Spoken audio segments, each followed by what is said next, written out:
Salut YouTube, ça fait longtemps que j'avais pas posté de vidéo ici. En ce lundi soir, j'ai comme eu envie de faire une petite vidéo pour vous autres sur YouTube. En ce moment, en fait, sur ma chaîne, je poste les podcasts de la philosophie du succès, un à chaque semaine. Fait que vous pouvez aller regarder ça si vous n'avez pas déjà vu. Mais aujourd'hui, je vais traiter une petite question vraiment rapide qu'on me pose souvent.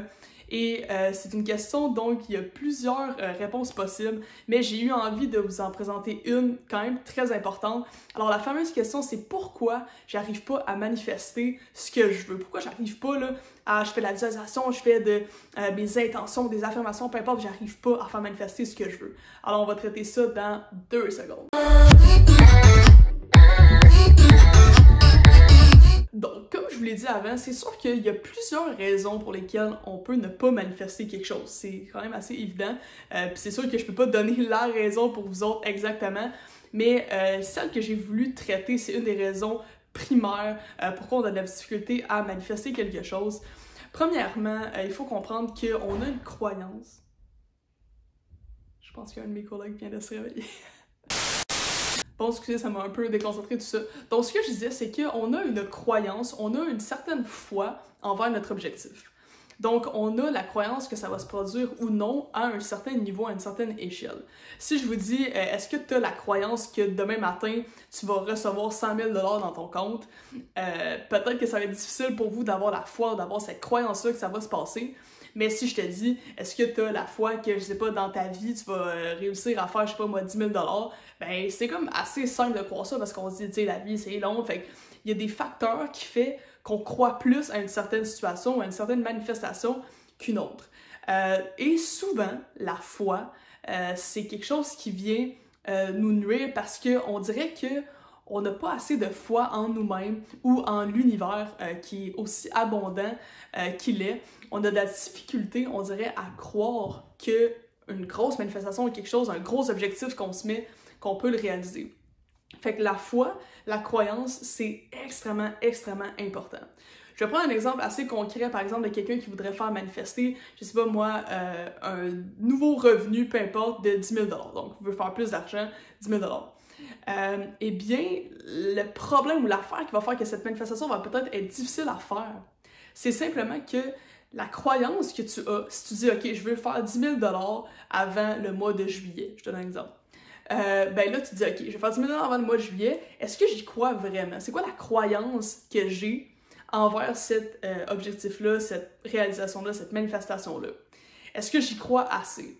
Souvent, le gros problème qu'on va vraiment remarquer, c'est que notre croyance va être moins haute que la peur de, dans notre exemple ici, de la pauvreté. Donc, que ça fonctionne pas ou qu'il arrive une situation où est-ce que là, on manque d'argent. Donc, la crainte du manque d'argent, dans cet exemple-ci, donc la crainte que notre objectif ne se manifeste pas, la crainte que notre objectif se manifeste pas est plus grande que la croyance qui se manifeste. Ce que ça fait, c'est que là, on a complètement un débalancement énergétique. Et là, à l'intérieur de nous, on n'est plus du tout attiré ou magnétique à la manifestation de cet objectif-là. En étant débalancé comme ça fait que, énergétiquement parlant, on est dans un état de manque, un état de peur, un état de crainte. Et ça se fait souvent de façon subconsciente. Hein? Souvent, il y en a que, tu sais, je vais te poser la question, tu vas me dire « non, tu sais, j'y crois, j'y crois ». Oui, tu y crois en surface, mais vraiment, quand tu vas vraiment au fond de toi, est-ce que tu y crois vraiment à 100%? Et c'est là que la foi vient vraiment jouer tout son rôle, c'est de nous aider justement à croire et à voir plus loin que le petit côté rationnel de est-ce que je vais réussir ça, est-ce que je vais réussir ci. Non, on essaie d'y aller vraiment, de voir ça de façon plus large, plus grande, plus universelle dans l'abondance que l'univers est. Donc c'est important, vraiment, rappelez-vous ce débalancement-là, on veut qu'il soit comme ça.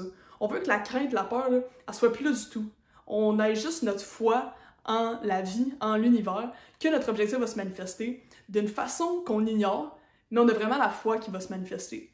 Si on réussit à être comme ça, honnêtement, les chances de manifestation sont beaucoup plus élevées. Rappelez-vous que quand on est inversé, quand on est débalancé, quand la peur est plus grande que la croyance, on n'est plus du tout magnétique à la manifestation de notre objectif.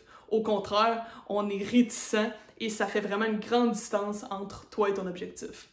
Donc, rappelez-vous de ce petit truc-là, quand vous voulez faire un objectif, quand vous voulez atteindre un objectif, quand vous voulez manifester quelque chose, Si vous sentez que vous avez comme une crainte que ça ne se réalise pas et que vous sentez qu'à l'intérieur de vous, vous n'avez pas la foi assez forte là-dedans, c'est important d'en prendre conscience et de venir rationaliser tout ça, venir respirer et se rappeler que l'univers est ultime abondance et que de l'argent ou de l'amour ou de peu importe la santé, peu importe votre objectif, il y en a en abondance et il faut juste avoir la foi et y croire.